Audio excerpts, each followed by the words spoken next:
It's really exciting today on the 17th of February to be up here in Newcastle, 28 degrees, and see the light rail actually come and be delivered for Newcastle.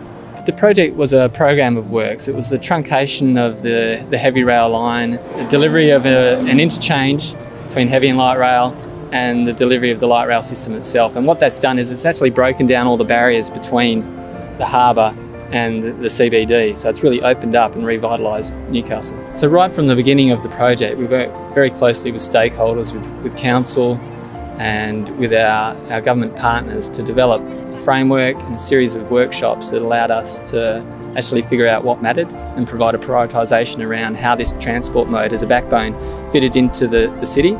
So it is a bit of a city shaping project and about revitalisation and about growth for the community. So this is the first system in the Southern Hemisphere to use catenary-free running. What it does is it removes all overhead wires along the road and through the rail corridor. It's powered by the pantograph of the tram coming up and making contact with a charge bar, and that charge takes place and builds up and charges the supercapacitors and batteries that are on the tram to move on to its next stop. It certainly declutters, if you like, the urban environment and footprint for the city. The system has 6 trams, 33 metres long, running in a 10-minute headway, generally from Monday to Friday. It's along the 3-kilometre alignment from the Newcastle interchange all the way to Newcastle Beach, perfect for a swim at the other end in summer. Having a federated model on a project like this really enabled the whole coordination process.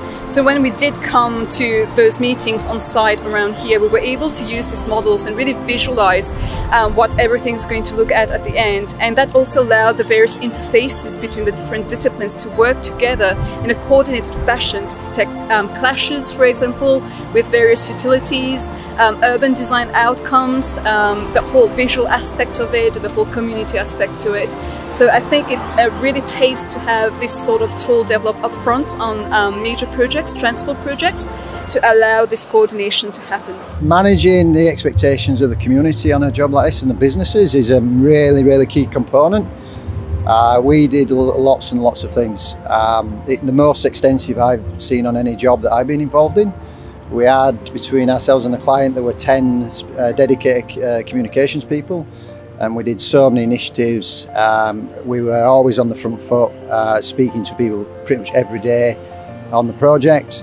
And I think that was a major reason why the project went so well. The comms team that I had was outstanding. I think what we've left is something that looks like it's always been here. So I think that's a real success. And I think one of the things we were able to do through the design process was actually to keep as many trees as possible, particularly the figs down around Crown Street. They form a backdrop to the whole of the light rail system, and as I said, make it look like it's been here forever.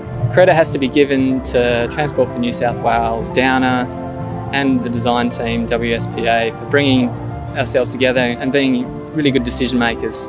They certainly drove to minimise disruption and deliver this project on time in the first quarter of 2019.